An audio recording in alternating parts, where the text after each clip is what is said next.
vlog tayo habang naghihintay sa bus. Sayang yung oras eh. I want to reach out so many people at one time. Pag mahina tayo mag-vlog, hindi tayo maintindihan eh. We cannot easily catch the attention of the public. Yeah, that's what I mean. We have to be fast so that people will understand our situation. October 24,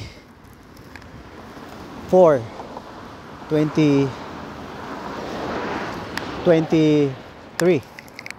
dito sa somewhere sa Northern Hemisphere, dito sa Canada. Ano dito? Magwi-winter na. Doon sa northern part ng Canada may snowfall. Yan. Nakalimutan nilang palitan yung gulong nila. So, nag-skidding sila at may multiple car collision. Ayan, yellow na mga tanim. Parang nagluluksa dahil 9 months silang walang materik na araw na nagsusupply ng chlorophyll, no? I think kasi pag winter pala malamig dito. Malamig masyado. So kita mo parang patay. Pero pagdating ng 9 months after, buhay yan. Mabubuhay yan. Yan, nakikita mo. Hindi ako tao, tipong tao na naiinggit. Okay? Hindi ako inggitero Pero look, pag nakita ko silang may construction dito, ihahambing ko kaagad ang situation ng Philippines. Kawawa yung Pilipinas. Look, may construction dito. Siguro, apartment to or commercial. See? Ang bilis. Lahat ng mga employees nila nakakotse. Baliktad talaga. So may problema tayo sa ating history. Dito, the way I understand, may mga 100 years old dito na bahay. Maganda ng pakagawa. That means advanced ba sila? 100 years ago, may subway ng nasa Northern Hemisphere. Sa atin, wala. Kawawa, no? Kaya lang, ang maganda lang, ito na lang, babawiin ko na lang. We are regarded as one of the most hospitable people throughout the world. We care for the welfare of others. Almost 99%. We were trained and we were taught by our forefathers to behave. Thank you sa influence ng Spain. Nagdala ng religion. Kaya lang, may dumating na bagong religion yung mga evangelical. Maliban sa Roman Catholic. Sa mga ninuno natin, sabi nila, nakuha natin yung ugaling magnanakaw doon sa mga colonizer. Kaya ito, masaya tong vlog natin ngayon. Medyo mahaba-haba, no? It's around 3:35, mga 10 minutes pa. Darating na yung bus na school bus. Isali na lang kaya natin dito yung pagdating ng school bus. Minsan pinuputol ko pag dumating na yung school bus pinuputol ko yung vlog. Sige lang, ikuan ko lang pala, may technique ako. I-ano lang pala, screen shot, screen recording. Ayan. Pag naka-screen recording na, yun lang ang segment ng pagdating ng school bus. Yan. So, ito, namamangha ako sa lugar na to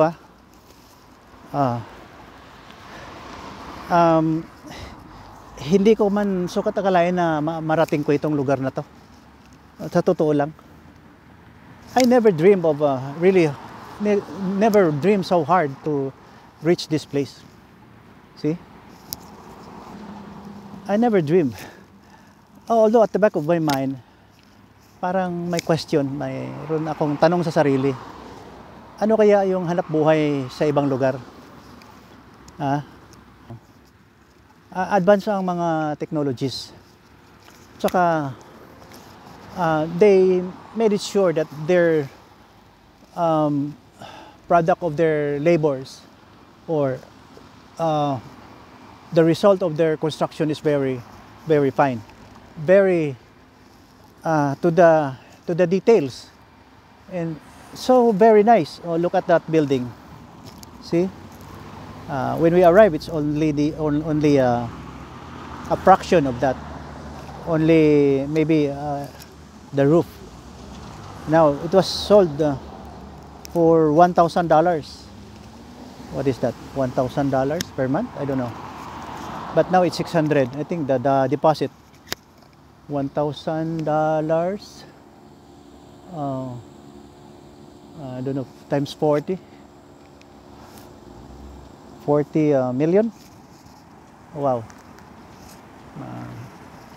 Pag na ano nila, pag binaba na, medyo affordable na.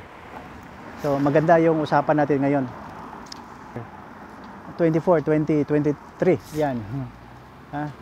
Yun. Doon ang bus galing, oh. Doon, oh. Yan. Kaya yun nga. Hindi ko pinangarap talaga. Pero binigyan ako ng pagkakataon na punta dito, eh. Talagang yun, sinubukan nga. Dahil ako may allergy sa lamig, kaya kahit summer, nang pagdating ko dito, balot na balot ako hanggang ngayon. Ayaw ko kasing ma-involve naman yung aking allergy sa cold. Yeah. Too much ang sipon, at saka pag nag-ubo yan, ang next niyan, kasi kilala ko yung sarili ko, eh, lagnat. Pag naglagnat na yan, hindi gumagaling sa walang antibiotic. So iniiwasan ko yun. God forbid, hindi ako magkasakit dito. And we have a few months more to go to stay here in Canada. At saka salamat pala sa nanonood. Salamat sa pagsubaybay sa channel na to. I hope na we can make out of this channel na maganda. Yun, ang aking topic ngayon is the same. Ito, sa ibang lugar ako nag-winter. Yun lang, kung ano ang status ng pinupuntahan ko, kinokonek ko lang dito. Pero overall, God ang ating pag-usapan. God, peace, love, not war. Mahilig ako niyan mula sa pulpay. Dahil ayaw ko ng gulo. Sinabi ko, sinubukan din ng taghanan na i-derail yung buhay ko. Pero siyempre, pinanganak tayo na magandang parents, magandang ating background sa family, at saka sa pagkatao ko, medyo considerate ako, tolerant, at saka yun, yung nakuha ko ng mga lecture nung maliit pa ako sa church, sa simbahan, maging mabait, maging respectful, at huwag masyadong palaging nagagalit pag hindi pa nabibigyan. Naghihintay lang ako kung anong dumarating na grasya. Pero nung maliit pa ako, may mga experience na nahuhuli din ako na gumagawa ng masama. Kaya I was trained, I was stopped at an early age na hindi gumagawa ng masama. Okay? Yung baga morally upright. At salamat sa parents na magandang discipline, at saka masipag silang dalawa, yung tatay at saka nanay ko. Kasi pag wala yung mga ganyang environment, baka mahirapan tayong i-disiplina yung sarili natin. At salamat sa ito mga pastors, mga sa evangelical, yung mga Catholic, yung nakikita ko na naririnig ko palagi sa Catholic, magpapatawad daw, papatawad. Magpatawad, manghingi ng tawad. Maganda naman yun eh. Bahala na kung anong klaseng pagsimba dyan, basta may Panginoon. Although sabi ng Bible, Jesus Christ na lang ang intercessor, wag na yung mga image. Wag na lang yung mga beads, wag na lang yung mga hinawak-hawakan. Just call God right away. Within few seconds, you can contact God without intercessors, yung mga material things. Yung mga sin yan. Patay na yun. Sabi nila eh, paano makarinig yun? Patay yun eh. Yung mga ganyan, patay yun. Wala yun. Hindi makarinig yung mga santos. Sinabi ko sa inyo eh. Kaya, you call God through Jesus Christ. Yun lang ang intercessor na binibigay ng Panginoon. May mga verse yan. You review your Holy Bible. It's there in the Holy Bible. It's not false. It is the true word of God. Yan. Kasi pag wala ang Biblia, wala tayong witness. Ay, Holy Bible yung witness natin kung paano magdasal. Kung paano magdasal ng maganda. Within few seconds, pwede mo na makontak yung Panginoon mo. Saka, yun.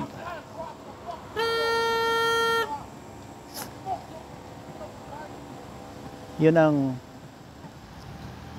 ang maganda. Yun ang maganda. Na mayroon tayong Biblia.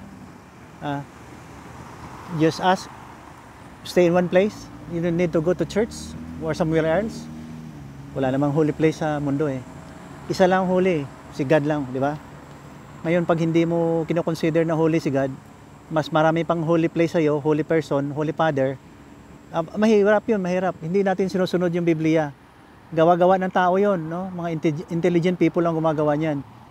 As if na parang sila na. They were called.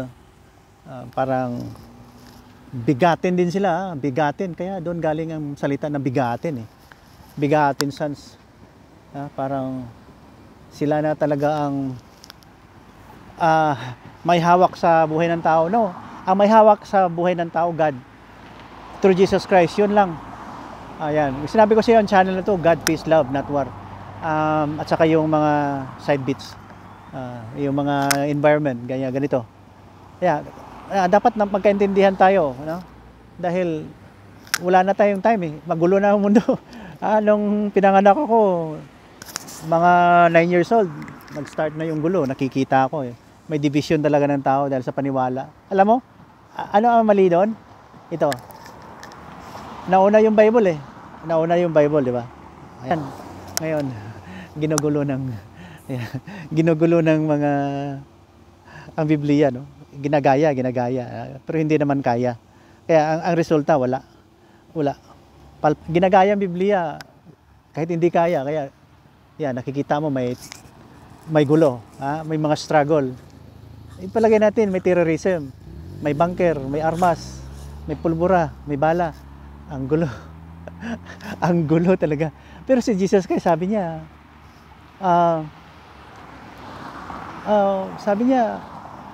come to me and I will give you rest. Di ba, may peace of mind yung salita niya. Nagsasalita ng parable. Ang dali-dali lang eh, ang parable. Kayo na lang mag-interpret. Kasi pag hindi mo makuha yung parable ni Jesus Christ, parang moron, di ba? Yung moron, ibig sabihin yun, very low intelligence. We were born Homo sapiens. Human being is the highest form of animals. Highest form. May intelligence tayo, may reasoning, at maganda. We can live harmoniously with other people and the environment. Ma-connect natin ang righteousness, ma-connect natin yung bad, ang evil doon. Kaya, no need. No? Alam mo yung mga nakatanggap ng theophany galing sa God? Ayun nga, babalik-balik yan eh. Na-misinterpret nila yung message ni God. Yan. Akala nila sila na. Gagawa-gawa na sila ng kanilang mga tao dyan sa taong simbahan, kunwari, gagawa-gawa ng law na malayo sa will of God. Malayo. Gumagawa yan. Kaya magulo ang mundo, mga ganyan. Yung worldly, and then you insist that you were right, all the way. No, mahirap yun. Mahirap yung ganyan. Kaya magulo eh. Nung maliit pa ako, may gulo na eh. Ginagaya nila sa ibang lugar eh. At saka yung mga trend daw doon ng mga notorious, mga hostile, mga aggressor, mga mga hostile, agitator, mga murderer, mga aggressors, mga savage. Kayo na magdugtong-dugtong kung ano ibig sabihin nun. Yan, kinukuha nila yan doon sa kanilang idolo. Yan ang practice niya. Kaya lumalabas ng baho. Kaya lang, maganda naman dahil sa 1.2 billion, ang 900 mabait yan. Hindi na kinoconsider yung other side of the coin. May 300 lang na milyon na medyo marami na magulo. Kaya pag nilagyan mo ng Jesus Christ yan lahat, we will walk the earth peacefully. We were 8 billion, I think. Kahit na 12 billion people throughout the world tayo, maganda ang mundo pag may Jesus Christ sa gitna. See? Ngayon, pag ayaw natin, we choose to make trouble. We choose to wipe out one race from the face of the earth. Yun, lalabas na yung na-prophesy sa Bible na mag-second coming. Sa kanila may second coming eh. Bababa yung mga martyrs. Si Jesus Christ ang unang martyrs, no? Martyr. Siya yung unang mabait na tao na promise na hindi siya mayabang eh. Maganda yung kanyang pinapalabas. Ano? Maganda ang pinapalabas, ang pinapakita. He is willing to sacrifice. Kaya ginagaya yon, may mga martyr naman eh. Para kaya lang yung ibang style ng martyrdom, kasali yung walang alam, yung mga inosente. And they're happy to praise their little God with that kind of hostile behavior. So we stop doing that. Maraming mga preacher dyan, nakikita natin. Sabi niya, makinig kayo habang buhay pa ako. Billy Graham, ganyan. Wala na sila. Mabuti na naririnig natin yung preaching nila na maganda. So, praise be to God. Malapit nang dumating yung school bus. Sige lang, hindi natin i-stop tong recording natin. I-screen recording na lang natin yung pagdating ng anak ko dahil ginawa yung aking apo, ginagawa kong reels. Yan. Yan ang beauty ng platform na ito. So, by this we sum up. You must be grateful to God. You have the life. You have the complete breathing apparatus. You have the intelligence. You have everything. Maybe you have more than enough compared to others. So you must be thankful. You must be grateful and praises to God. Praise God always, not praise yourself. See, may mga repressive government ganun eh. Ang leadership nila hindi maganda. Hindi naman tao ang sundin natin, dapat God eh. Yung mga leaders mismo may mali na doon eh. They don't acknowledge Jesus Christ. Yun lang. Pag wala si Jesus Christ sa buhay nila, kahit na ano ka pang leader na yan, kunti lang ang harvest mo. But if you plant a good in a fertile ground, yung fertile ground na yan, Holy Bible, you plant a seed, tutubo yan, maganda. Parang mag-duplicate si Jesus Christ ng 2 billion, 12 billion sa atin lahat. No? Mag-mirror image tayo sa Kanya. Pag we do that, the world will still experience turmoil. Kawawa yung mga bata, no? They don't understand what's happening. But we are supposed to be adults who can guide them. Wala nang iba, no? Pag nawala ako, pagbalik-balik mo to, I don't know, dapat hindi to ma-erase sa YouTube eh. Naka-saving device to. Naka-saving device to. Mabuti lang kung mabuksan ng mga anak ko. O yung mga apo. Kasi nasa drawer lang eh. Hindi nakalock to yung saving device. Yan ang knowledge ko. Wala naman tayong pagyayabang sa mundo eh. Maya-maya wala na tayo. Maya-maya may COVID. Di ba? May pandemic. Alam mo yung meaning ng COVID? Hindi coronavirus yun. Constellations of various illnesses and diseases. Yan. Parang made up of many stars na hindi maganda. Constellation. COVID. Kawawa yung tao eh. Mga ganyan. Ako, 36 years na yata akong 1988. Ano ba ngayon? 87. Ano ngayon? 2023, 74, 36 years or 37 years. Ayan ang anak ko. Apo. Darating na. It's the one. Okay. Beulah is coming. The bus of Beulah is coming. Look at my attire.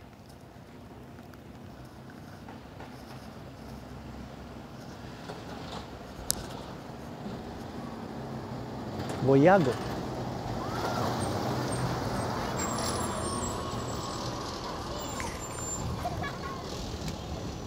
Sumubra yata eh.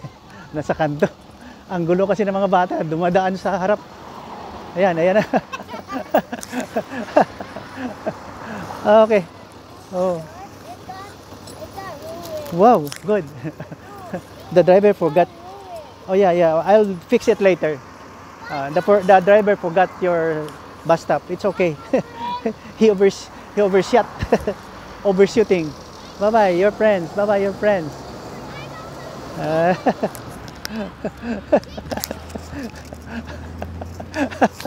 Come here. We go. Right here. What's your problem? I'll fix it later. You hold it first. And then we cross.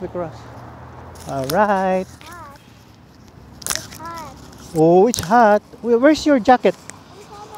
Okay. All right. October 24, 2023. Beulah from school. Wow, what's your project, huh? You have a project. Okay. Yeah, we can hang. We will just fix that at home. Thank you for watching. Can you talk to the world? What do you want to talk to the world? About what? What you know today?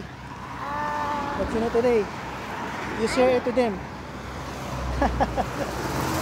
You don't like? Okay, bye-bye.